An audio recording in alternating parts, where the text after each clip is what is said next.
네, 안녕하세요. 유민호입니다. 네, 저는 제 개인적으로 크로스 체인 기술들에 좀 관심이 많아서 블록체인들의 뭐 상호 운용성 뭐 이런 것들에 관심이 좀 많아가지고 예전에 그냥 겉핥기식으로 좀 많이 알고 있었는데 이번 기회에 한번 좀 봐봐야겠다 싶어가지고 이제 그런 것들을 좀 분석해 봤고요. 그래서 이제 결과적으로는 인터체인 플랫폼 중에 좀 대표적인 폴카닷하고 코스모스 두 개를 이제 분석하면서 이제 어떤 게 다르고 어떤 게 비슷하고 뭐 이런 것들을 분석해 봤습니다. 바로 들어가기 전에 이제 봤더니 이제 메인넷들이 진짜 많은 거예요. 이게 그 코인 마켓캡에서 상위 50위 안에 있는 것 중에 일반적 이제 메인넷을 가진 애들만 이렇게 남겨뒀는데 진짜 많은 거죠. 이렇게 세상에 이렇게 메인넷들이 막 많은데 이 메인넷들 안에는 또 메인넷들마다 각자 이제 생태계를 발전시키고 있는 거예요. 그래서 뭐 생태계라고 하면 디파이 뭐 프로젝트들이 디앱으로도 막 있고 요새 뭐 NFT를 가지고 뭐 하는 거나 아니면 뭐 게임을 뭐 메인넷 위에서 하거나 뭐 이런 것들이 생태계로 막 발전되고 있는 거죠. 각각 메인넷들별로. 그래서 그 메인넷 생태계를 들여다보면 거기에는 이제 돈이 흐르죠. 뭐 펀지블 토큰의 형태로 이제 암호화폐들이 뭐 이자도 받고 뭐 이러면서 돈도 흐르고 그리고 뭐 부동산 같은 것도 있고 뭐 가상의 부동산이지만 아니면 뭐 어떤 물건, 아이템 뭐 이런 것들도 이제 있는 거예요. 이제 뭐 NFT의 형태로 이제 뭐 소비할 수 있는 어떤 소유할 수 있는 이런 것들이 이제 있는 거죠. 이제 지금까지는 이제 각각 메인넷들별로 이제 자신들만의 이제 세상을 구축했다면 그 메인넷들끼리 이제 연결할 수는 없을까? 뭐 이런 것들이 이제 다들 궁금할 거잖아요. 그래서 메인넷, 이쪽 메인넷에 있던 어떤 뭐 펀지블 토큰이나 NFT를 뭐 다른 메인넷으로 옮기거나 아니면 블록체인 이쪽에 있던 기능을 저쪽에서 불러다 쓰거나 뭐 이런 상호 응용성 같은 것들이 이제 할 수 있으면 좋지 않을까 뭐 이런 생각들을 하게 돼서 이제 이런 것들을 할 수 있는 이제 기술들을 이제 크로스 체인 기술이라고 이제 부르게 되는데 그 크로스 체인 기술을 이제 크게 보면 뭐 브릿지가 있고 그리고 인터체인 플랫폼 이렇게 사실 용어가 이렇게 정확하진 않은데 이런 기술들로 나눠지는 것 같아요. 그래서 이제 요 브릿지하고 인터체인 플랫폼에 대해서 이제 조금 설명을 드려볼까 합니다. 내용을 보다 보니까 제가 이게 깊숙이 알면 좀 더 쉽게 설명해 드릴 수 있을 텐데 저도 이번에 첫 공부기 때문에 아마 조금 어려울 수도 있고 양이 조금 많을 수도 있습니다. 네, 그래서 기술 얘기가 좀 많을 것 같아요. 그래서 일단 처음에는 이제 크로스 체인 브릿지, 이제 브릿지 프로그램들이 많은데 이제 그거가 이제 어떻게 되는지를 좀 살펴봤어요.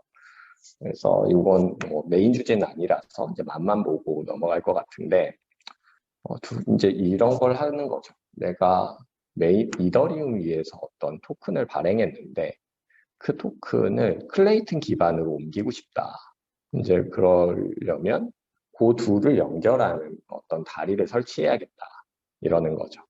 그래서 내가 가진 토큰을 양쪽으로 옮기기 위한 어떤 다리를 이제 내가 만들어 놓는 뭐 이런 형태가 되는 것 같고 이제 그런 것들을 이제 브릿지라고 부르는데 이제 보통 브릿지들은 지금 토큰들, 특히 펀지블 토큰들을 이동하는 거에 사용되는 경우가 많은 것 같고요.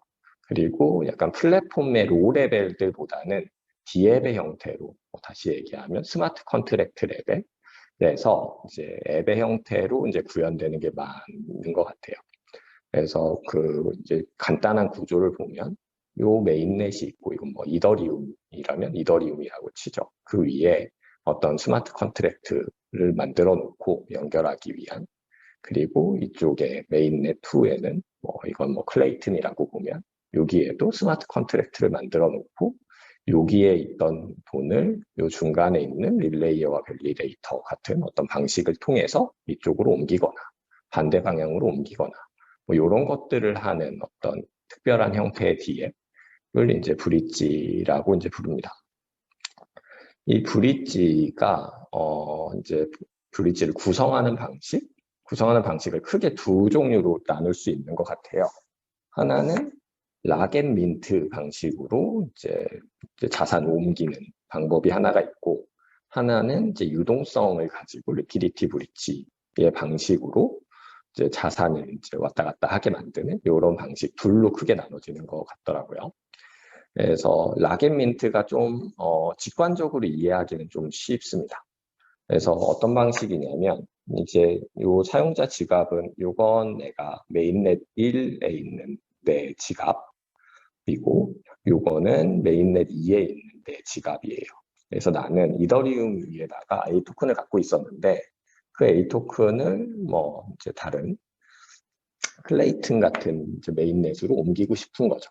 그러면 요 메인넷에 있는 어떤 그 브릿지 컨트랙트에다가 내 토큰을 줘요. 이게 10개 이렇게 주는 거죠.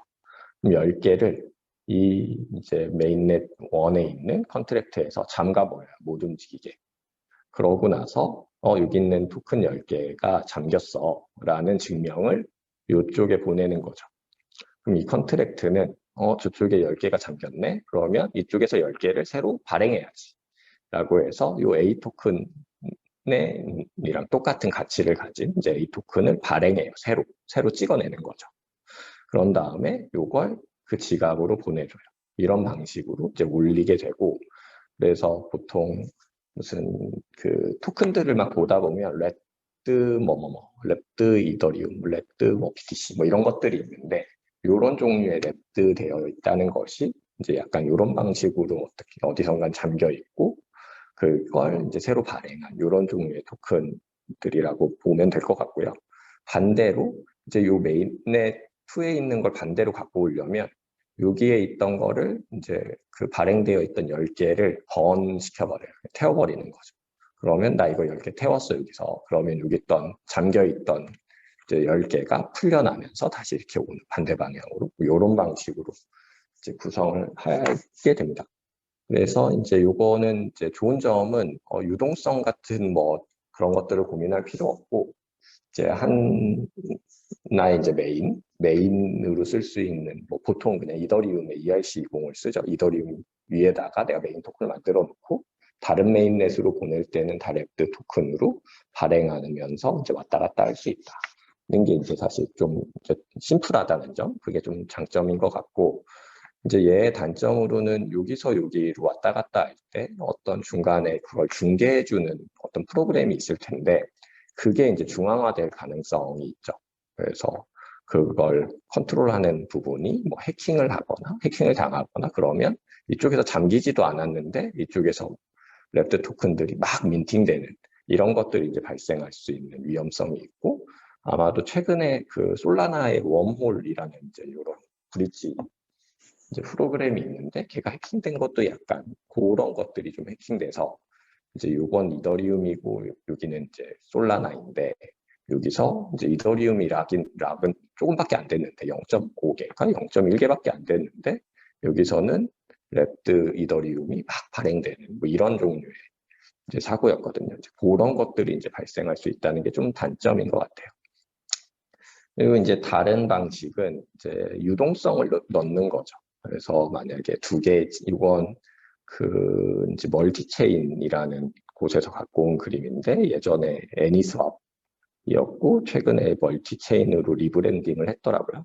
이 방식은 뭐냐면 한쪽에 있는 토큰을 저쪽으로 보내면서 새로 막 락하고 민팅하고 이러지 않고 양쪽에 이제 움직일 수 있는 유동성을 그냥 넣는 거예요. 예를 들면 이더리움에 뭐 이렇게 요 움직일 수 있는 토큰을 뭐 이렇게 10,000개를 넣어놓고 저쪽 반대쪽 체인에도 10,000개를 넣어놓은 다음에 누군가가 이쪽 유동성에다가 10개를 넣으면 여기 반대쪽 이제 원래 뭐 그 메인넷 1 이런 데에서 이제 갖고 있던 유동성에서 10개를 빼서 주는 이제 이런 방식으로 이제 제공을 하는 거죠. 이게 정확하게는 잘 모르겠는데 이런 방식으로 구성하면 약간 중앙화되는 좀 더 탈중앙화 시키기 더 좋은 방식이라고 그래요. 예, 어떤 구성인지 제가 정확하게 잘 모르겠는데, 근데 대신에 이제 요게 이런 것들이 이제 많이 쓰이는 것들은 이제 USDC 같은 이제 토큰들은 각각의 메인넷들마다 그냥 다 별도로 구성이 되어 있거든요.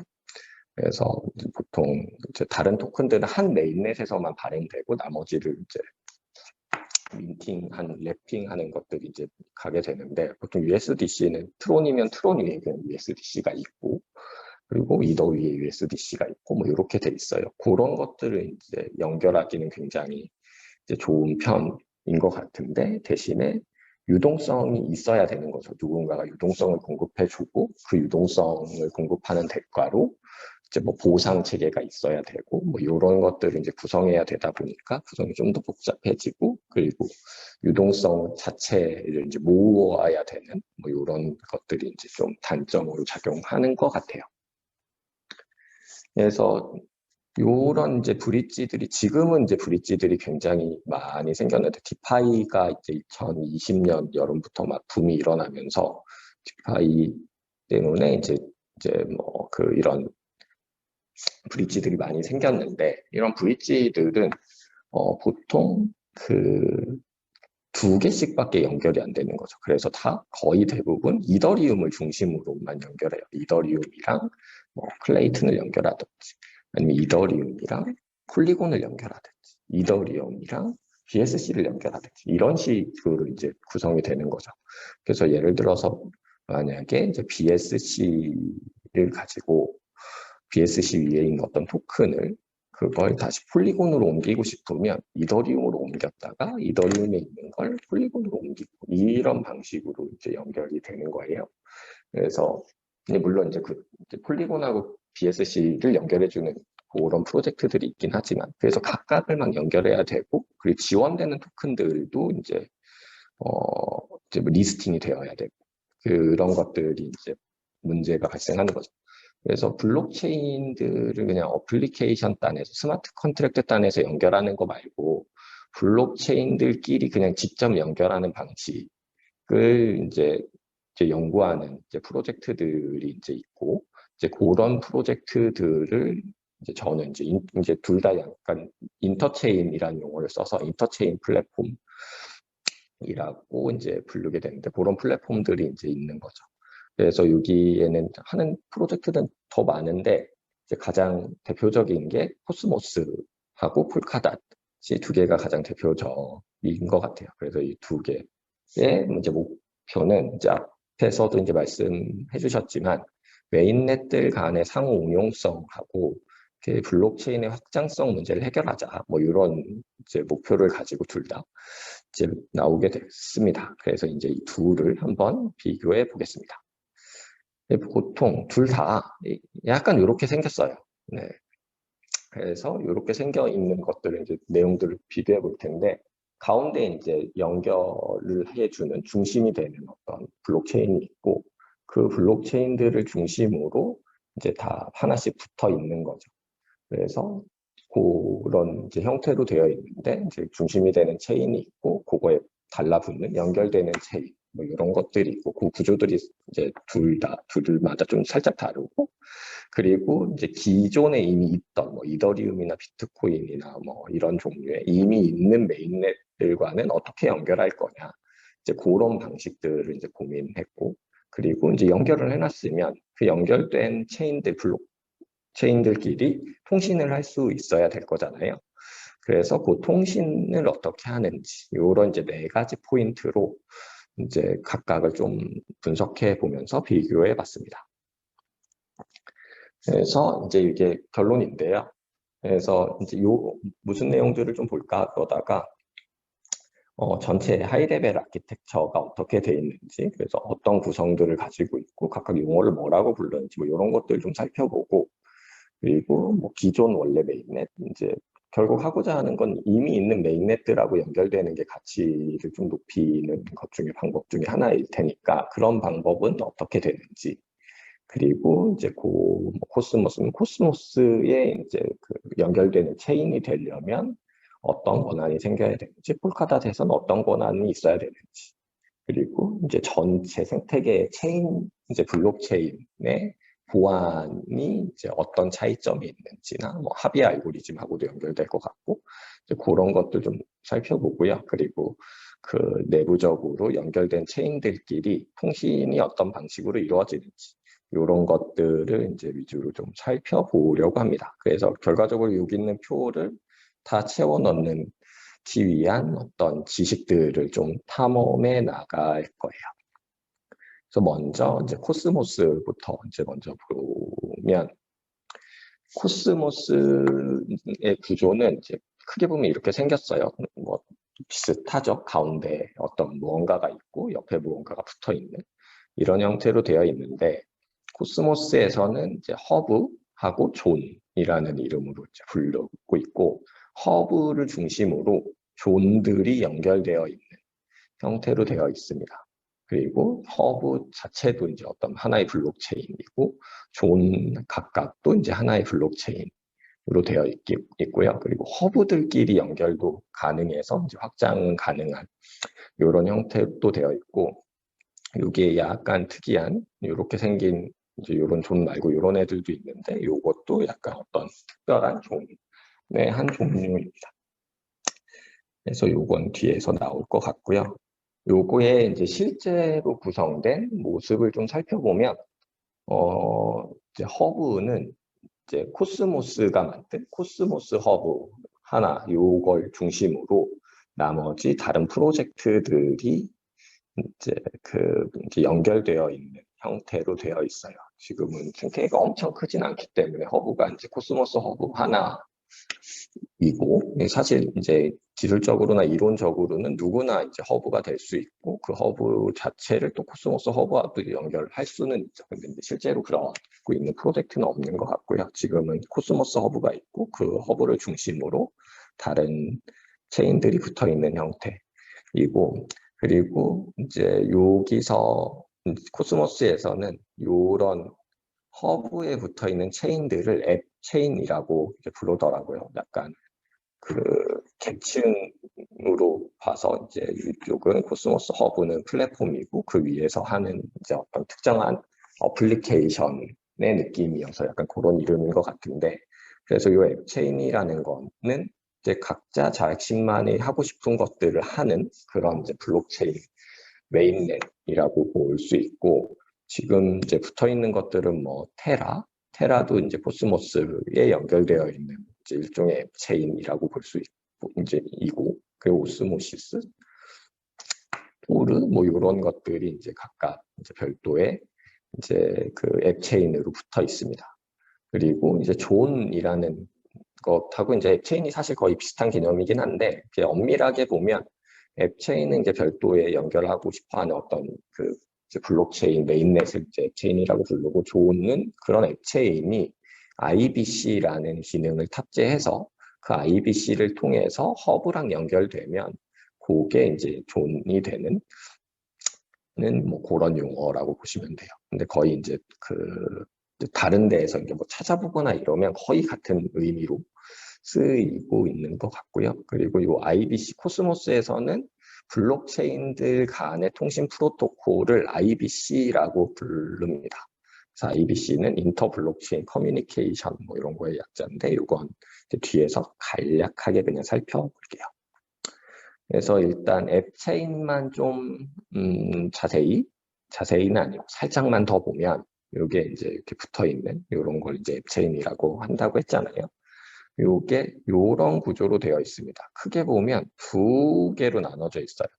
여기 텐더민트 코어라는 부분이고 요 위에 있는 이제 어플리케이션 이제 레이어 이렇게 두 개의 레이어로 이제 나누어져 있고 아까 말씀드린 것처럼 이건 요 앱체인 자체는 별도의 블록체인이고 그냥 그 코스모스에 연결되어 있지 않아도 혼자 그냥 잘 돌 수 있는 이제 블록체인입니다. 그리고 이제 코스모스가 이제 지향하고자 하는 것들은 이제 블록체인 메인넷을 만들려면 합의 알고리즘부터 뭐 그러면 노드들 간의 연결은 어떻게 될 거며 뭐 이런 네트워크 뭐 이런 것들을 이제 해결하면서 가야 되는데 그걸 해결할 수 있는 엔진을 이제 제공해 주는 거죠. 그래서 그 엔진 이름이 이제 텐더민트 코어고 그걸 이제 코스모스에서 이제 코어의 형태로 제공해 주고 메인넷을 만들고 싶은 앱체인 개발자는 그 위에 있는 어떤 로직에만 집중할 수 있게 하겠다. 뭐 이런 것들을 이제 가치로 이제 개발자들은 이제 생태계를 좀 만들고 있는 것 같아요. 그래서 크게 이게 두 레이어로 나눠져 있는데, 이제 보통 이제 그 앱체인을 만드는 개발자들은 이쪽 로직에만 신경 쓰고 여기 있는 건 있는 것들을 갖다 쓰는 이런 형태로 이제 구성되어 있습니다.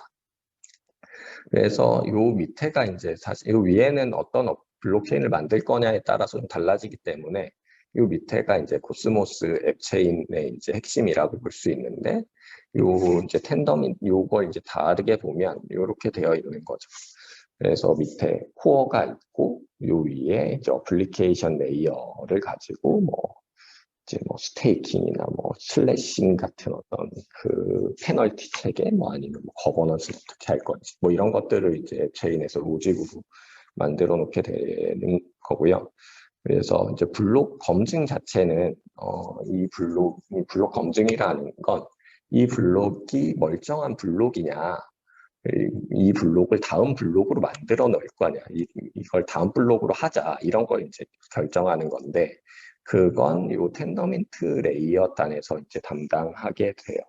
그래서 뭐 그 투표 방식인데 이게 거의 그뭐 BTF 뭐 이런 방식의 합의 알고리즘에서 쓰는 뭐 이런 건 것 같은데, 이제 그런 것들은 이제 밑에서 담당하고, 그래서 밑에 있는 밸리데이터들 중에 이게 다음 블록이 됐으면 좋겠어, 그런 걸 이제 3분의 2 이상이 찬성하면 그냥 되는.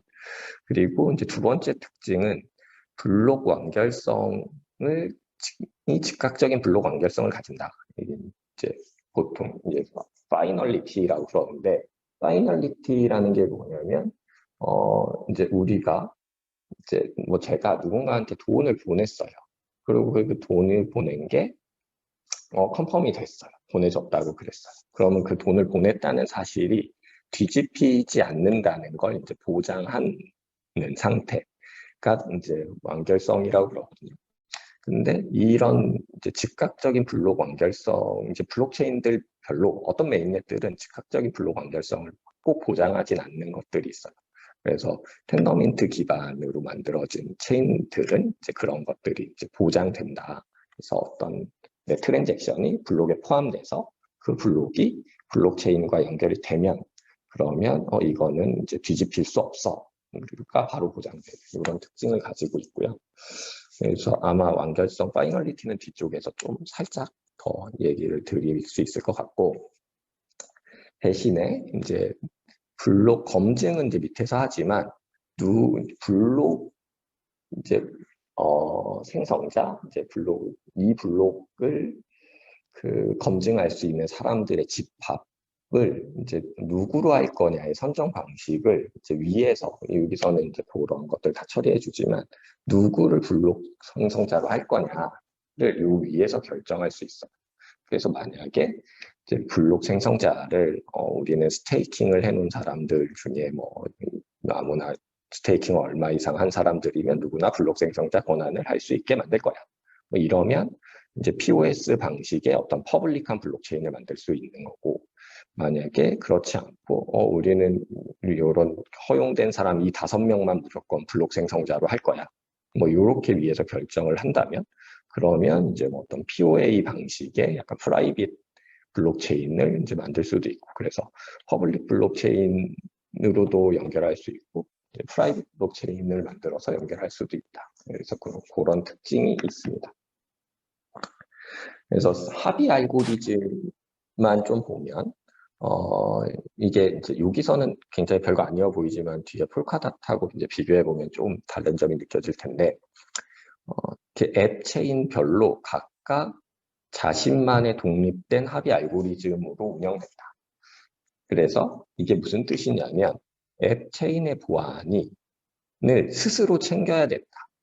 그래서 앱 체인이 뭐 3개가 있으면 각각 그 3개 각각 별로 자신들만의 그 블록을 검증하는 블록 검증자들의 집합, 밸리데이터들의 집합을 보유하고 있다는 점이 코스모스의 생태계에 있는 합의 알고리즘, 앱체인 합의 알고리즘들의 특징이고요. 그리고 이제 하나의 특징은 이제 코스모스의 IBC, 코스모스 허브의 IBC로 연결이 되려면 이 텐더민트 앞에서 말씀드린 텐더민트 기반의 합의 알고리즘을 써야 된다. 그리고 그런 것들이 이제 이제 약간 특징으로 있습니다. 그래서 이제 이제 연결을 했으면 그 연결이 해놓은 걸 가지고 어떻게 이제 그 메시지들, 뭐 이렇게 통신할 수 있는 블록체인들 간에 뭔가 뭐 주고받을 수 있는지가 이제 중요하게 될 텐데, 그게 이제 코스모스에서는 IBC라고 이제 부릅니다. 그래서 이제 이 밑에 있는 예시는 앱체인 A에 있는 이제 아톰 10개를, 아톰이라는 건 코스모스의 약간 주요 네이티브 토큰이고요. 를 체인 B로 보내는 케이스이고, 여기서 이제 미리 약간 가정되어 있는 건 체인 A하고 체인 B는 서로의 블록 상태, 제 블록 상태가 어떤지를 읽을 수 있어. 그래서 약간 지갑인 플로드를 뭐 운영하지 전체 데이터를, 제 데이터를 가지고 있지는 않지만 제 데이터의 일부를 가지고 제 데이터가 지금 정확하게 잘 진행되고 있는지 그런 데이터를 읽을 수 있는 상태, 이제 이런 상태가 이제 가정되어 있고, 요 이제 구성 자체는 아까 브릿지에서 이제 민트 앤 락인 민트 하는 방식이랑 거의 이제 똑같다고 보시면 됩니다. 그래서 A에서 요걸 락업을 시키고, 락업되어 있다는 증명을 요 IBC라는 프로토콜로 B에 보내요. 그러면 B에서는 이게 저쪽에서 A가 10개 아톰을 이제 락업시켰네. 그러면 여기서 B에서는 그 10개 아톰에 대한 바우처를 생성해서 이제 타겟 지갑한테 주는 이런 방식으로 이제 구성되어 있고요. 그래서 약간 디테일한 프로토콜은 이제 분석은 별로 안 해봤는데, 이제 요게 이제 하고자 하는 건 결국은 어떤 존들, 그러니까 앱체인들 간의 허브를 통해서 이제 메시지를 이제 주고받는다는 거고, 그리고 존들 간에 이제 그 메시지를 주고받는 그 메시지들을 여기서는 패킷이라고 부르고, 그 존들의 통신을 하기 위해서 이제 어떤 채널이라는 걸 서로 생성한 다음에 서로 주고받고 싶은 메시지를 이제 그 채널을 통해서 주고받는다는 주고받는 거고요. 그리고 이제 아까 그 앞에 예시에서 얘기한 것처럼 요청을 보내는 존에서는 이제 요청을 받는 존의 정보를 서로 이제 알 수 있어야 되는. 그래서 이렇게 락앤민트로 어떤 토큰을 이제 보내려고 할 때는 이쪽에서 락되었다는 걸 이제 반대쪽에서 알아야 이제 민트가 가능하니까, 이제 그런 것들을 이제 알 수 있게 하는 이제 그런 것들이 이제 기능으로 들어가 있고, 그래서 이제 기본적으로는 어떤 채널에서 패킷을 주고받는데, 이 패킷으로 어떤 데이터들을 주고받을 수 있는지가 이제 별도의 규격으로 나와 있어요. 그래서 그게 뭐 ICS라는 어떤 그 이름, 인터체인 스탠다드인데 어떤 표준 같은 규격으로 되어 있고, 뭐 20번 같은 경우는 20번인 이유는 ERC20 때문에 20번인 것 같아요. 그래서 펀지블 토큰을 존들 간에 이렇게 이동하기 위해선 이런 종류의 메시지 포맷으로 주고받으면 돼요.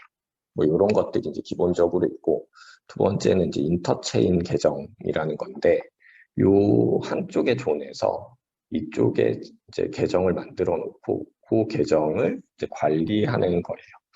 그래서 그런 컨셉의 이제 리모트로 이제 어떤 그 어카운트 계정이라는 걸 요 존 안에서만 이제 이렇게 쓰는 게 아니고, 이쪽에서 이제 걔한테 뭔가 통신할 수 있는 뭐 이런 종류의 그 기능들이 있고, 그리고 이런 것들은 이제 누군가가 패킷을 계속 전달해줘야 될 거잖아요. 그걸 이제 릴레이어라고 부르던데, 그 릴레이어한테 이제 이제 어떤 메시지들을 주고받던지 간에 보상을 약간 잘 줄 수 있었으면 좋겠다. 그래서 이런 종류의 뭐 메커니즘으로 보상 체계를 가져가자. 뭐 이런 것들이 이제 정의되어 있고, 이제 지금은 요 세 개가 이제 주로 정의되어 있는 거고, 이제 요게 계속 확장돼 가면서 예를 들면 NFT로 옮길 때에는 뭐 이런 메시지로 하자. 이런 것들이 이제 계속 확장되어 나갈 수 있는 이런 형태로 이제 구성되어 있습니다.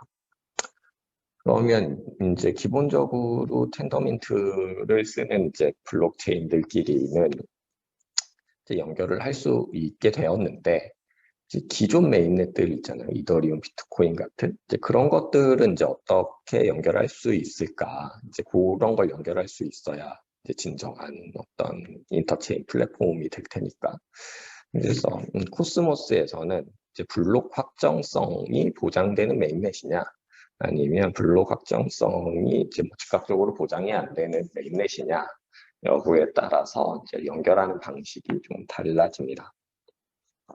그래서 블록 확정성이라는 건 이제 비트코인 같은 경우는 내가 이제 누군가에게 비트코인을 보내잖아요. 그 비트코인을 보냈다는 사실, 이제 어떤 이제 보냈다는 그 트랜잭션이 뒤집어질 확률이 이제 제로야. 이런 상태가 이제 결코 없어요.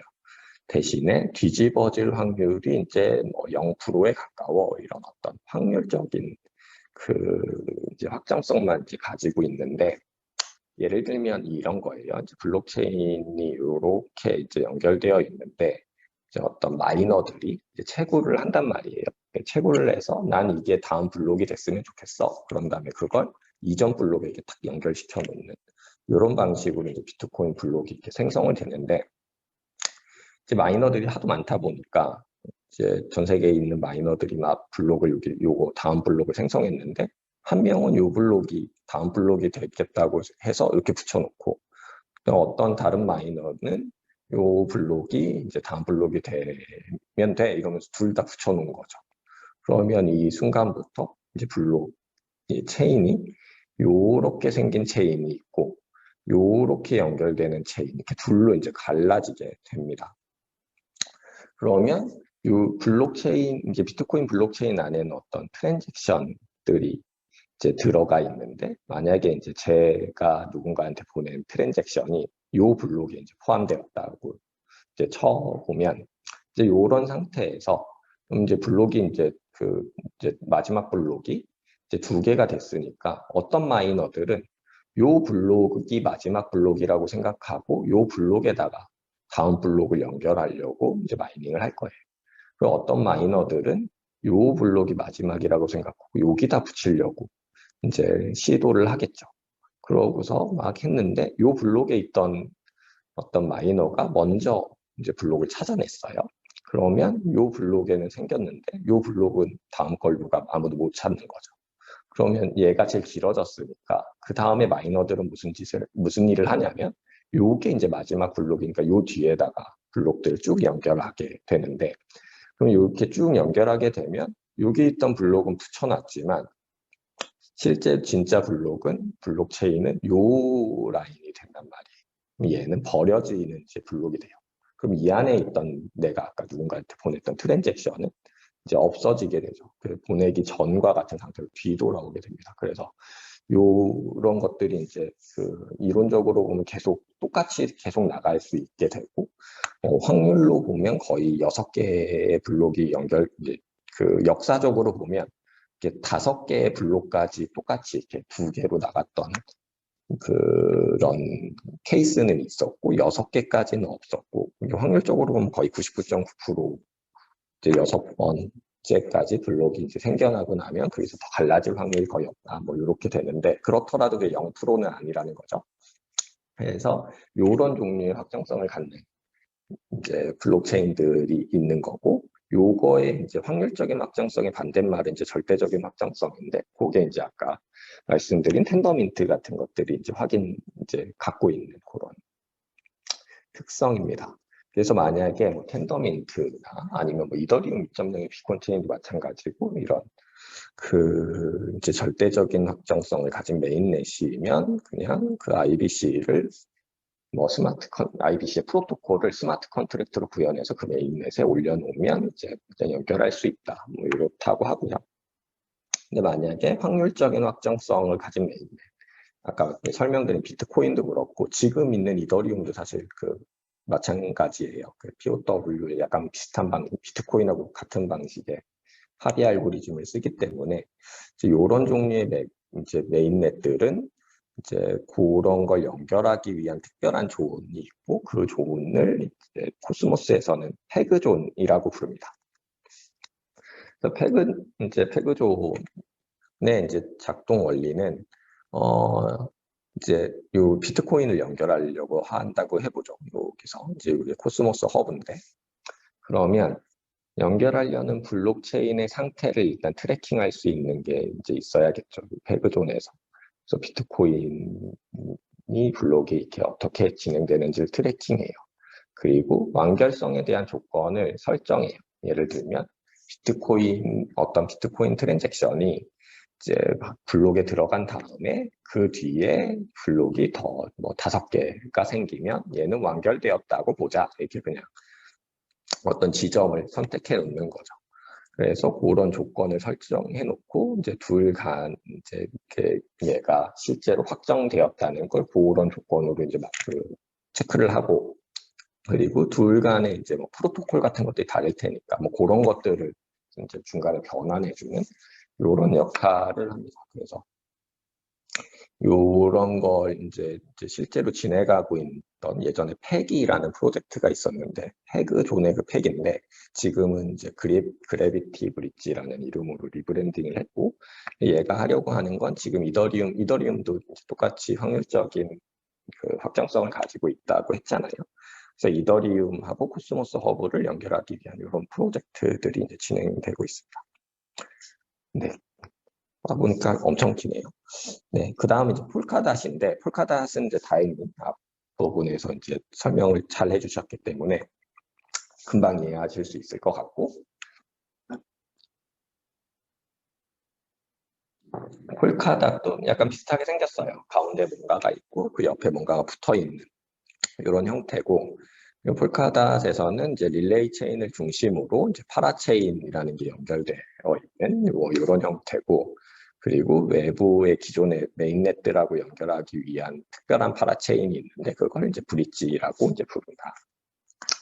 이렇고 그리고 폴카닷에서는 이제 블록체인들 여기 있는 그 이제 체인들 간 파라체인과 릴레이 체인 아니면 파라체인과 파라체인 간의 통신을 위한 이제 메시지 규격들이 있는데 그 중에서 파라체인들 간의 이제 메시지 통신을 위한 프로토콜을 XCMP 크로스체인 메시지 패싱이라고 부르고요. 예전에는 그 ICMP라고 불렀는데 이제 리서치를 할 때 ICMP로 검색하나 XCMP로 검색하나 이제 거의 비슷한 내용이 나옵니다. 그래서 ICMP는 인터체인 메시지 패싱이고 XC는 그건 이제 크로스체인으로 이름을 받고 그러고 파라체인만 좀 이제 들여다보면 얘가 파라체인에는 이제 얘가 약간 독특한 점인데 콜레이터라는 애가 있죠. 데이터 수집가라고 이제 앞에서 이제 말씀해 주셨는데 그래서 이 콜레이터는 이제 내가 파라체인의 플로드를 그냥 운영하면서 이제 새로운 블록 데이터의 새로운 블록의 후보를 검증자에게 전달하는 역할을 해요.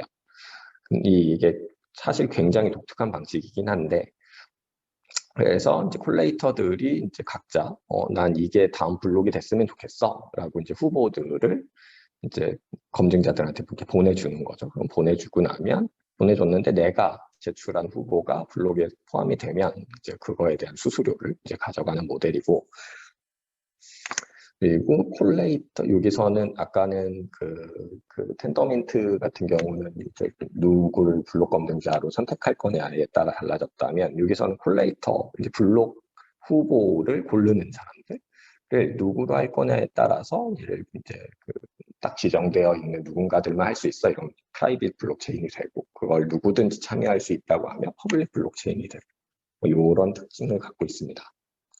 그래서 검증자는 콜레이터가 다음 블록이 됐으면 좋겠어. 요걸 이제 후보를 뽑아가지고 검증자에게 주잖아요. 밸리데이터에게. 그럼 밸리데이터는 파라체인에서 이제 전달받은 블록을 검증하고 그런 다음에 그 중에 후보 블록들 중에 얘를 다음 블록으로 하자 이런 걸 결정해서 실제 블록에 연결하는 연결을 그 연결하는 역할을 하고, 얘가 이제 여기에 제가 빨간 금을 쳐놨는데, 이제 콜레이터 같은 경우는 이 파라체인에 속해 있는 파라체인의 플로드를 운영하는 사람들이라면, 밸리데이터는 사실 릴레이 체인에 이제 속해 있는, 그래서 여기가 그 릴레이 체인과 파라체인을 이제 구별짓는 포인트고, 사실은 이제 대신에 요 밸리데이터들은 이제 파라체인들이 막 10개, 20개, 100개 이렇게 있을 거잖아요. 모든 파라체인의 이제 블록을 검증하는 건 아니고, 나는 요 파라체인만 검증할 거야. 그래서 이제 어떤 파라체인을 내가 선택해서 가지고 있는 그런 형태로 되어 있습니다. 그래서 요게 검증자들이 이제 릴레이 체인에 속해 있기 때문에 실제로 보면 검증이 릴레이 체인에서 이루어진다는 거예요. 그렇다는 건 파라체인에서는 별도의 블록을 검증하는 합의 알고리즘이 이제 없다는 뜻이죠. 이게 굉장히 독특한 건 원래 보통 다른 POS나 아니면 POW 같은 그런 데의 합의 알고리즘들은 다음 블록이 무엇가 될 건지에 대한 후보군을 그냥 밸리데이터가 골라서 자기가 고르는 거죠. 내가 골라서 내가 이걸 그 이제 다음 블록으로 하겠다라고 이렇게 제출을 하는, 한 명이 이제 그걸 다 하는, 한 명이 하나의 그 롤이 그걸 다 하는데, 이제 요 콜카닷이 특이한 점, 그걸 둘로 나눠 놨다는 거죠. 둘로 나눠 놓고 후보를 뽑는 이제 콜레이터랑 그걸 실제로 블록에 붙이는 밸리데이터로 나눠 놨다는 건 굉장히 독특한 측면이고, 그걸 둘로 나눔으로써 이제 그 이제 파라체인의 별도의 합의 알고리즘이 필요 없이 다 릴레이 체인의 보안을 공유할 수 있는 이런 형태가 이제 만들어지는 것 같아요. 그래서 이제 파라체인들을 릴레이 체인에 이제 연결하고 나면 이제 통신을 해야 되는데, 이제 세 가지 통신 방향이 있을 거예요. 그래서 파라체인에서 릴레이 체인으로 뭔가 메시지를 전달하는, 그래서 이걸 어워드 메시지 패싱이라고 UMP라고 부르고, 이제 반대 방향도 있겠죠. 릴레이 체인에서 파라체인으로 보내는 걸 DMP라고 부르고, 파라체인 간에 이런 그 메시지를 전달하는 걸 XCMP라고 이제 부르게 되는데, 요 두 개는 이제 뭐 자세히 안 보고, 네, 요 XCMP만 좀만 자세히 봐봤습니다. 얘는 동작 방식이 약간 요 메시지 큐라는 어떤 데이터 구조를 이제 활용하는데, 그 이제 원리나 순서로 보면 이쪽에 이제 어떤 내가 파라체인 원에서 어떤 데이터를 보내고 싶은 거죠. 나 이런 거예요. 여기서 내가 여기서 토큰 A를 락업했으니까 여기에 있는 앱들 토큰 A를 만들어서 어떤 주소에 뭐 10개를 이제 전송해줘라 라는 걸 얘가 파라체인 1에서 파라체인 2에 알려주고 싶은 거죠.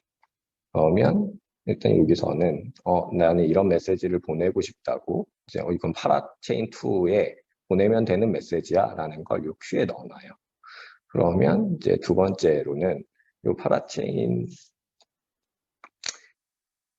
검증자들이 있고, 이 릴레이 체인 안에 이제 어떤 밸리데이터들이 있는데, 그 밸리데이터가 메시지를 보고 이게 제대로 된 메시지인지, 뭐 예를 들면 토큰 A를 락업했다고 했는데 정말 락업이 돼 있는지, 뭐 이런 것들을 확인합니다. 그래서 멀쩡한 메시지인지 이런 걸 확인한 다음에 이제 요 파라체인에서도 확인하고 얘도 확인하겠죠. 제가 멀쩡한 데이터를 나한테 보내고 하는 게 맞는지 요걸 확인하고, 얘가 이제 제대로 된 메시지네 이런 것들이 검증이 되고 나면 그걸 요 이제 두 번째 받는 파라체인에 이제 입력 큐에 이렇게 놓습니다. 그래서 메시지를 이제 추가하고 나서 이제 여기에 이제 들어왔다는 건 내가 처리할 게 있다는 거니까, 이제 다음 이제 순서가 되면 여기는 메시지를 하나 끄집어내서 이게 지금 랩트 토큰 A를 주소 B에 뭐 10개를 줘야겠네, 뭐 이런 것들을 이제 실제로 실행하게 되는 이런 방식으로 이제 이제 동작을 이제 하게 됩니다.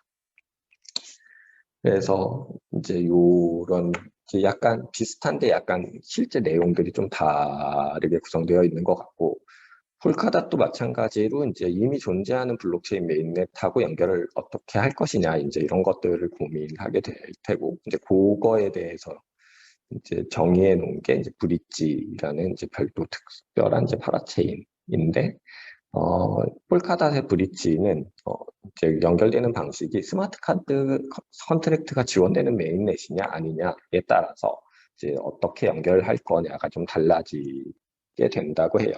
그래서 스마트 컨트랙트가 이제 가능한 메인넷이라면 그 연결하는 메인넷의 사이드 체인을 이제 브릿지로 만들어 놓고 그걸 릴레이 체인하고 이제 연결하는 뭐 이런 방식이라고 합니다. 그래서 예를 들면 스마트 컨트랙트가 가능한 메인넷의 대표는 이더리움이니까 이더리움이라면 이더리움의 사이드 체인이면서 브릿지 파라체인이 될 수 있는 애를 중간에 놓고 걔가 릴레이 체인하고 연결되는 뭐 이런 방식으로 이제 할 수 있다고 하고요. 두 번째 이제 스마트 컨트랙트가 불가능한 메인넷, 뭐 예를 들면 비트코인 같은 경우가 있죠. 이런 경우는 뭐 엑스클레임을 이용한다고 하는데, 네. 무슨 내용인지 잘 모르겠더라고요. 네, 그래서 그냥 요렇다고만 합니다. 그래서 이제 둘을 이제 비교해 보면, 이제 그 하이레벨 아키텍처는 뭐 코스모스는 허브를 중심으로 이제 체인을 이제 연결한다. 폴카닷에서는 릴레이 체인을 중심으로 여러 개의 파라체인을 연결하는 구조다. 뭐 이렇게 볼 수 있고요. 그리고 기존 메인넷을 이제 연결하기 위해서 코스모스에서는 이제 페그존이라는 방식을 도입해서 이제 연결하려고 하고 폴카닷에서는 그거하고 이제 뭐지 연결되는 어떤 개념이 이제 브릿지라는 이제 파라체인이 이제 있고 그걸 통해서 기존 메인넷과 이제 연결되고 생태계에 합류할 수 있는 권한 그 코스모스라면 코스모스의 앱 체인으로 내가 합류하고 싶다 그러면 어떻게 하면 되냐면 그냥 구축을 하면 됩니다. 열려 있는 거죠. 그래서 구축을 하면 누구나 코스모스의 이제 생태계에 있는 체인으로 들어갈 수 있고 반대로 폴카닷 같은 경우는 앞에서도 잠깐 말씀해 주셨는데 파라체인은 이제 그 릴레이 체인마다 이제 슬롯의 개수가 정해져 있어요. 아마 제가 알기로는 100개인가 그럴 텐데 그 슬롯 경매에 참여해서 그 슬롯 경매에 그 권한을 획득해야지만 이제 폴카닷의 파라체인으로 이제 동작을 할 수 있게 된다는, 그래서 한번 어떤 권한을 획득하기 위한 과정이 있다는 점이 좀 다른 점 같고요. 그래서 체인의 보안, 이제 전체 생태계 체인의 보안은 요 코스모스 같은 경우는 각자의 앱 체인들이 자신들의 체인은 각자가 책임지는 앱 체인별로 약간 독립적인 이제 보안을 가지고 있고 폴카닷 같은 경우는 모든 보안과 합의와 관련된 걸 릴레이 체인에서 모두 처리합니다. 그래서 약간 쉐어드 시큐리티 방식의 이제 보안성이 이제 다 공유되는 장단점들이 좀 있을 텐데 쉐어드 시큐리티의 장점은 이제 파라체인에서 내가 보안을 신경 쓰지 않아도 된다는 장점이 있어요. 근데 대신에 요 전체 이제 릴레이 체인의 보안이 깨지면 전체 생태계가 무너지는 거죠. 예를 들면 폴카닷에 뭐 다같이 갑자기 폭락을 해요. 그래서 영원에 가까운 가격을 막 보여줘요. 그러면 그 이제 어떤 그 닷 코인을 중심으로 뭔가 합의 알고리즘의 보상 체계 같은 걸 만들어 놨을 텐데 그런 것들이 무너지게 되겠죠. 그럼 그 위에서 동작하는 이제 모든 이제 파라체인들의 보안이 다 깨져버리는 뭐 이런 것들이 이제 반대로 단점이 있을 수 있고 이제 앱 체인별로 독립적이면 이제 그런 문제는 사실 없을 텐데 반대로 이제 요 어떤 앱 체인에서 다른 앱 체인하고 뭔가 통신을 하려고 그러면 저 앱 체인이 안전한지를 사실 서로 알고 있어야 되는, 그래서 이제 그런 것들이 약간 장단점들이 있는 것 같습니다. 인터체인 통신은 뭐 코스모스에서는 IBC라는 채널을 맺고 패킷을 주고받는 이런 형태의 인터체인 통신 프로토콜을 가지고 있고 폴카닷 같은 경우는 XMCP라는 이제 메시지 큐 방식으로 이제 동작하는 이런 인터체인 통신 프로토콜을 가지고 있습니다. 그걸 이렇게 정리하면 이런 식이에요. 그래서 약간 파란색은 비슷한 측면, 하이레벨 아키텍처 보셔서 아시겠지만 비슷하죠. 프라이빗, 퍼블릭 뭐 이런 거 결정하는 것도 비슷하고, 그리고 네임넷과 연결하기 위한 어떤 특별한 장치들이 있다는 거, 뭐 이런 거 비슷하고, 합의 알고리즘도 약간 비슷합니다. 약간 디테일은 좀 다르지만, 약간 거의 POS 하이브리드 방식의 POS라는 거, 그리고 뭐 폴카닷의 합의 알고리즘이 텐더민트를 많이 참조를 했다고 해요. 그래서 약간 비슷한 측면도 있는 것 같고, 인터체인이나 뭐 어떤 체인 개발을 위한 프레임워크를 제공한다는 점들도 이제 다 비슷한 것 같고, 둘의 약간 다른 점들은 이제 뭐 생태계 합류 권한이 공개되어 있느냐, 아니면 경매에 참여해야 되느냐, 뭐 이런 거하고, 이제 가장 큰 차이점은 요건 것 같아요. 이제 보안이 앱체인 별도로 인디펜던트 시큐리티를 가지고 있느냐, 아니면 전체가 어떤 보안을 공유하고 있는 쉐어드 시큐리티냐, 뭐 이런 것들의 차이가 있는 것 같습니다. 네, 제가 준비한 건 네, 여기까지입니다. 네, 감사합니다.